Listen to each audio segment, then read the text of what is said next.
회식 자리에서는 상사가 크게 웃습니다. 내 어깨를 툭 치며 말합니다.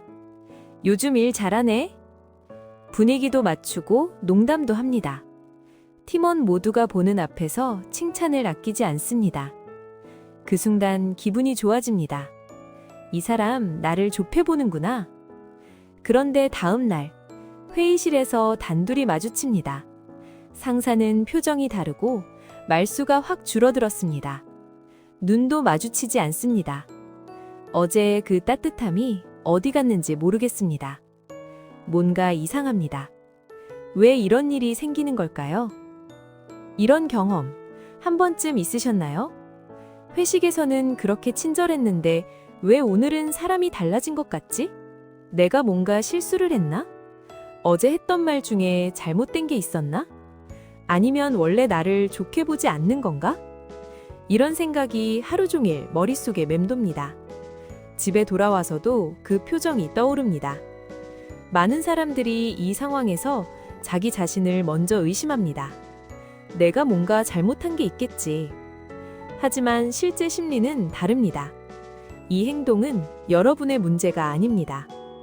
오늘 이 영상에서는 그 심리 구조를 정확히 짚어보겠습니다. 그리고 실제로 사용할 수 있는 행동 전략까지 다룰 겁니다. 끝까지 보시면 이 사람을 마주할 때 더 이상 흔들리지 않을 수 있습니다. 먼저 이 행동이 왜 나타나는지 그 구조부터 봐야 합니다. 심리학에는 인상관리라는 개념이 있습니다. 어렵게 들리지만 사실 간단합니다. 사람은 여러 사람이 보는 자리에서 자신을 좋게 보이려는 본능이 있습니다. 특히 권력을 가진 사람일수록 이 본능이 강하게 작동합니다. 회식 자리는 팀원 전체가 보는 무대입니다. 그 자리에서 상사는 좋은 리더로 보여야 합니다. 그래서 함께 웃고 칭찬합니다. 그리고 어깨를 토닥입니다. 이것은 여러분을 진심으로 대하는 게 아닙니다. 무대 위에서 자신의 역할을 연기하는 겁니다. 그렇다면 단둘이 있을 때는 왜 달라질까요? 무대가 없어졌기 때문입니다. 관객이 없는 자리에서는 이미지 관리가 필요 없죠. 그런데 여기서 또 하나의 심리가 작동합니다. 단둘이 있을 때 상사는 자신의 위치를 확인하려 합니다. 이게 핵심입니다. 회식에서 친근하게 굴었으니까 이제 균형을 맞춰야 한다는 심리입니다. 너무 가까워지면 권위가 흐릿해진다. 이런 생각이 무의식 중에 작동합니다. 그래서 단둘이 있는 자리에서 차갑게 대하는 겁니다. 이것은 심리적 거리 조절입니다. 조금 더 들어가 봅니다. 이 유형의 사람들에게는 공통된 패턴이 있습니다. 여러 사람 앞에서는 친근하고 유머러스합니다. 하지만 단둘이 되면 말이 짧아집니다. 칭찬 대신 업무 지시나 평가가 나옵니다. 질문을 해도 대답이 간결합니다. 그리고 여러분이 먼저 대화를 시도하면 반응이 미적지근하죠. 이게 반복됩니다. 회식에서 웃고 다음 날 차가워지고 또 다음 회식에서 웃고 또 다음 날 차가워지고 이 패턴이 계속된다면 여러분은 지속적으로 감정의 롤러코스터를 타게 됩니다. 그리고 그 피로감이 쌓입니다. 많은 사람들이 여기서 이렇게 생각합니다. 이 상사가 원래 감정 기복이 심한 사람이겠지. 하지만 실제로는 다릅니다. 감정 기복이 아닙니다. 이것은 철저히 계산된 행동입니다. 의도적일 수도 있고 무의식적일 수도 있습니다. 하지만 결과는 같습니다. 여러분이 상사의 태도에 계속 신경 쓰게 만드는 구조입니다. 오늘은 기분이 어떨까? 내가 어떻게 행동해야 할까? 어제 칭찬했으니까 오늘은 좀 나을까? 이런 생각이 반복될수록 여러분의 에너지는 상사를 파악하는 데 소진됩니다. 그것이 이 심리 구조의 결과입니다. 이 시점에서 한 가지 중요한 신호를 봐야 합니다. 이런 상사 곁에 오래 있을수록 나타나는 증상이 있습니다. 출근 전에 오늘 상사의 기분이 먼저 떠오릅니다. 회의나 보고를 앞두고 필요 이상으로 긴장합니다. 상사가 나를 어떻게 보는지 자꾸 확인하고 싶어집니다. 칭찬을 받으면 안도하고 무관심하면 불안해집니다. 이것은 심리적 종속의 시작입니다. 여러분이 상사의 감정 상태에 맞춰서 움직이기 시작하는 겁니다. 이 신호가 나타나고 있다면 지금이 행동을 바꿔야 할 때입니다. 그렇다면 어떻게 대응해야 할까요? 가장 먼저 해야 할 것은 감정을 분리하는 겁니다. 이게 말은 쉽지만 실제로 하려면 구체적인 방법이 필요합니다. 상사가 차갑게 대할 때 그 순간 이렇게 생각하세요. 이 사람의 태도는 내 가치와 관계없다. 이 문장을 머릿속에 고정시키는 겁니다.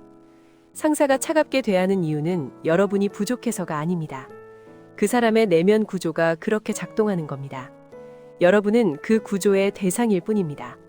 이것을 이해하면 같은 상황에서도 흔들림의 크기가 달라집니다.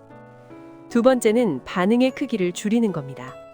회식에서 칭찬받았을 때 너무 크게 기뻐하지 않습니다. 단둘이 있을 때 차갑게 대해도 티나게 당황하지 않습니다. 이 두 가지를 모두 중립적으로 유지하는 겁니다. 왜냐하면 여러분의 반응이 클수록 상사는 자신의 행동이 효과가 있다는 것을 확인하기 때문입니다. 기쁠 때 기쁜 티를 내고 불안할 때 불안한 티를 내면 상사는 계속 같은 방식으로 행동합니다. 하지만 여러분이 일관되게 중립적 반응을 유지하면 상대방은 자신의 전략이 통하지 않는다는 것을 서서히 감지합니다. 세 번째는 거리두기 실험입니다. 이것은 아주 간단합니다. 단둘이 있는 상황에서 평소보다 반응을 줄여봅니다. 짧게 대답하고 웃음도 평소보다 적겠습니다. 먼저 대화를 시도하지 않습니다. 그리고 그 상사의 반응을 관찰합니다. 여기서 두 가지 결과가 나옵니다. 첫 번째, 상사가 오히려 더 가깝게 다가옵니다. 이것은 여러분이 쉽게 통제되지 않는다는 신호를 상사가 감지한 겁니다. 두 번째, 상사가 더 차갑게 반응합니다. 이것은 그 상사가 통제 중심의 관계를 추구하는 유형이라는 증거입니다. 어느 쪽이든 여러분은 이 사람의 심리 구조를 정확히 파악하게 됩니다. 파악이 되면 대응이 명확해집니다. 이제 실제 대화 상황에서 사용할 수 있는 문장들을 보겠습니다. 단둘이 있을 때 상사가 업무 지시만 하고 차갑게 구는 상황입니다. 이때 이렇게 말할 수 있습니다. 지난번 회식 때 말씀하신 프로젝트 방향 조금 더 여쭤봐도 될까요? 이 문장이 왜 효과적인가? 회식에서 상사가 했던 말을 기억하고 있다는 것을 자연스럽게 보여줍니다. 상사가 부드럽게 굴었던 상황을 업무 대화로 연결하는 겁니다. 그러면 상사는 회식의 분위기를 떠올리게 됩니다. 또 다른 문장입니다. 단둘이 있을 때 상사가 평가나 지적을 할 경우. 말씀 감사합니다. 구체적으로 어떤 부분을 개선하면 좋을지 여쭤봐도 될까요? 이 문장의 핵심은 감정적으로 반응하지 않는다는 겁니다. 지적을 받았을 때 움츠러들거나 변명하지 않습니다. 오히려 다음 행동을 묻는 겁니다. 이것은 상사에게 여러분이 흔들리지 않는다는 신호를 줍니다. 이쯤에서 관계를 점검해 볼 시간입니다. 지금 여러분의 상사가 어떤 유형인지 확인해 보세요. 6가지 질문입니다. 1. 단둘이 있을 때와 여러 사람 앞에서 태도가 눈에 띄게 다른가? 2. 상사의 기분이나 태도를 파악하는데 하루 에너지의 일부를 쓰고 있는가? 3. 칭찬을 받을 때 안도하고 무관심할 때 불안해지는가? 4. 상사가 차갑게 대할 때 나에게 문제가 있다는 생각이 먼저 드는가? 5. 이 관계 안에서 내 판단보다 상사의 반응을 더 자주 기준으로 삼는가? 6. 이 패턴이 반복되고 있는데도 어떻게 대응해야 할지 몰랐는가?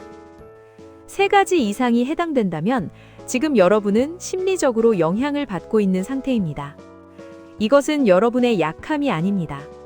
이 구조에 노출된 사람이라면 누구든 비슷한 반응을 보입니다. 중요한 것은 지금부터 어떻게 대응하느냐입니다. 상황별로 구체적인 대응 단계를 정리합니다. 첫 번째 상황, 회식에서 칭찬을 받았을 때 크게 기뻐하지 않습니다. 감사합니다. 이 한마디면 충분합니다. 칭찬에 과하게 반응하면 상사는 자신이 여러분의 감정을 좌우할 수 있다는 것을 확인합니다. 두 번째 상황. 다음 날 단둘이 마주쳤는데 차가운 반응을 받았을 때 당황한 표정을 보이지 않습니다. 필요한 업무 이야기만 합니다. 자리를 빠르게 마무리합니다. 여기서 중요한 것은 어색함을 없애려고 과하게 노력하지 않는 겁니다. 어색함을 없애려는 시도 자체가 상대방에게 여러분이 불안하다는 신호를 줍니다. 세 번째 상황. 상사가 공개 자리에서 칭찬하고 사적인 자리에서는 지적만 할 때. 이 패턴을 기록해둡니다. 날짜와 상황을 메모합니다. 감정적 판단이 아니라 데이터로 이 사람을 파악하는 겁니다. 데이터가 쌓이면 이 사람의 행동이 패턴임이 명확해집니다. 그러면 감정이 덜 흔들립니다. 행동 기준도 정해야 합니다. 이 상사를 대할 때 스스로에게 3가지 원칙을 세워두세요. 첫째, 이 사람의 태도 변화에 내 하루 감정을 걸지 않는다. 둘째, 공개 자리의 칭찬과 사적 자리의 차가운 배 분리해서 읽는다. 셋째, 이 사람이 나를 어떻게 보는지보다 내가 이 상황을 어떻게 다루는지에 집중한다. 이 3가지가 실제로 작동하기 시작하면 여러분은 같은 상황에서도 다르게 반응하게 됩니다. 마지막으로 한 가지를 더 짚겠습니다. 이런 상사가 존재하는 환경은 단순히 피곤한 것을 넘어서 장기적으로 자존감에 영향을 줄 수 있습니다. 상사의 태도에 반복적으로 노출되다 보면 나도 모르게 상사의 시선으로 나 자신을 평가하기 시작합니다. 오늘 차갑게 굴었으니까 나한테 실망했나 보다. 칭찬을 해줬으니까 이번 프로젝트는 잘 된 거겠지. 이렇게 되면 내 판단 기준이 흐릿해집니다. 그래서 이 상황에서 가장 중요한 것은 상사의 태도와 관계없이 나 자신의 판단 기준을 유지하는 겁니다. 내가 오늘 일을 잘했는지 내가 판단합니다. 내가 성장하고 있는지는 내가 관철합니다. 상사의 표정에서 그 기준을 찾지 않는 겁니다. 이것이 이 관계에서 흔들리지 않는 핵심입니다. 오늘 핵심을 3줄로 정리합니다. 하나, 회식에서의 친근함과 단둘이 있을 때의 차가움은 감정 기복이 아니라 심리적 통제 구조다. 둘, 이 사람의 태도 변화에 반응하지 않는 것이 가장 강력한 대응이다. 셋, 관계 점검과 거리두기 실험으로 지금 이 관계의 구조를 파악하라. 이 영상을 저장해 두세요. 회식 다음 날 이상하게 차갑게 느껴지는 순간이 오면 다시 꺼내서 보세요. 그 사람의 행동이 아니라 내 행동 기준을 다시 점검하는 시간으로 쓰세요. 여러분은 지금 이 상사와의 관계에서 어떤 위치에 있습니까? 그 기준을 정하는 사람이 여러분 자신이어야 합니다. 오늘도 당신의 마음이 조금 더 밝아지길 바랍니다.